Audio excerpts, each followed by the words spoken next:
indeed. And now let's get some analysis on this situation. Let's bring in Elisabeth Braw. She is a senior fellow at the Transatlantic Security Initiative, Atlantic Council, and she joins me now live from London. Great to have you here with us on TRT World C. We don't know many things about the unfolding situation in Venezuela right now, but what we do know for a fact is that U.S. intervention, military intervention, does not bring stability. And this is something that can be proven from the past. Vietnam, they stayed for 20 years, millions dead, and the U.S. lost the war. Then you have Iraq. They went into Iraq claiming that the government at the time there had weapons of mass destruction. It turned out to be a lie. The state collapsed, and then, of course, hundreds of thousands of people died. And, of course, Daesh was also born as a result of that. Then Afghanistan, the U.S. has stayed there for 20 years, only for the Taliban to return to power. And not to mention, the U.S. has spent trillions of dollars on that particular invasion. Then, of course, Libya is another example. So, you know, my question is, why?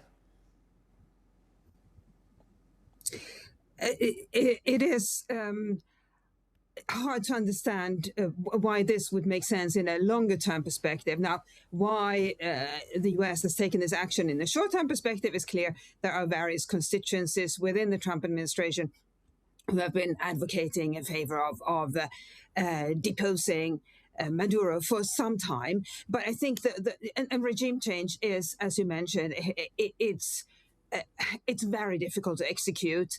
And once you have deposed the leader of a country, you are essentially in charge of that country, which is the case that Colin Powell, who was then Secretary of State, made ahead of the U.S. invasion of Iraq back in 2003. But I think another aspect to consider is what implications this will have on the rest of the world. This is not just about the U.S.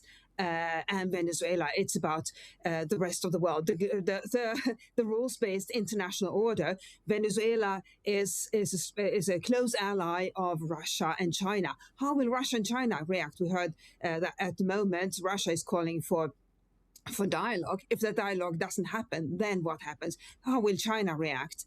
And another aspect to consider is what this will mean for in terms of what Russia and China might decide to do themselves, because they might decide that if the United States can intervene in Venezuela, they can intervene in countries themselves.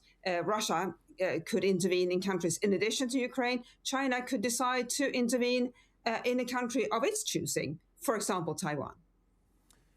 You know, as I was coming into the studios, I was telling myself, what kind of world order are we living in right now? What happened to international law? Is there anything called international law left anymore? I mean, I don't know whether or not you were getting the same questions, but I do want to get your thoughts on this.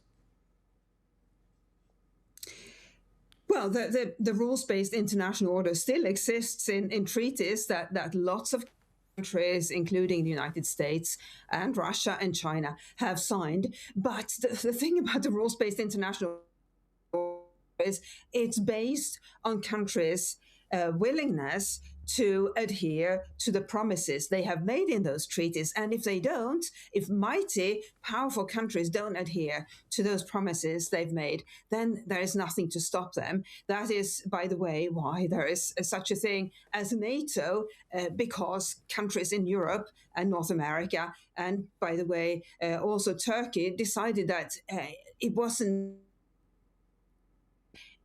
enough to trust that the Soviet Union would not attack these countries. They needed to form an alliance to defend themselves. But most countries don't have the benefit of such an alliance. They just have to trust and hope that the rules-based international order will work, and they have armed forces in their respective countries, but those armed forces are no match for the most powerful countries of this world.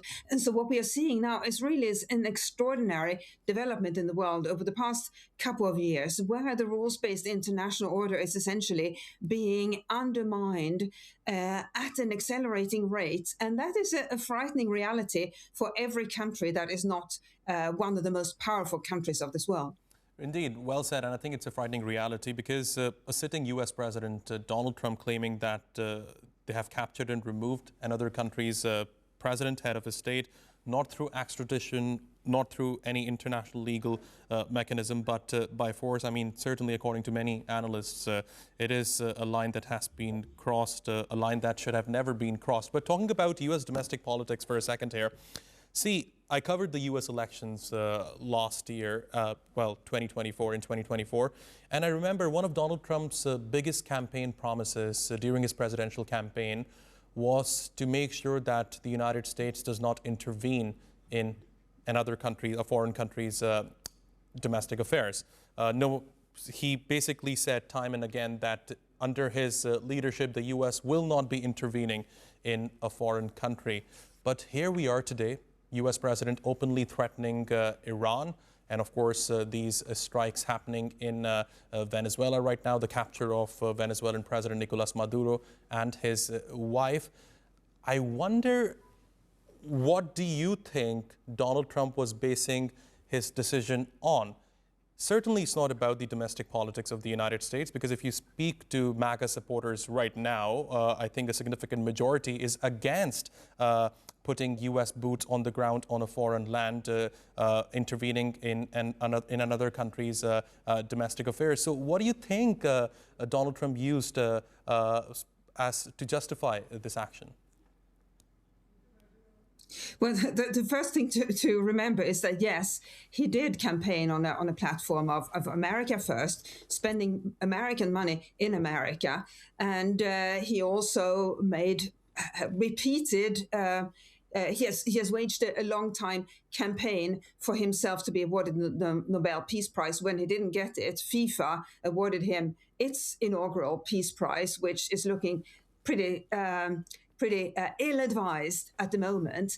But the other thing to remember is that, yes, MAGA is a movement that stands for essentially putting America first, but he doesn't just represent that sort of isolationist wing. It is, in fact, a pretty eclectic coalition of interests that brought him to power, and some of those factions are very interested or have been very vocal about the need to, for example, remove Maduro. And what we are seeing is essentially the splintering of that alliance, which is something that Marjorie Taylor Greene, the long-standing Trump supporter, Congresswoman from Georgia, she has articulated in recent interviews. She said, I supported Trump on the basis that he would put America first, no new foreign wars.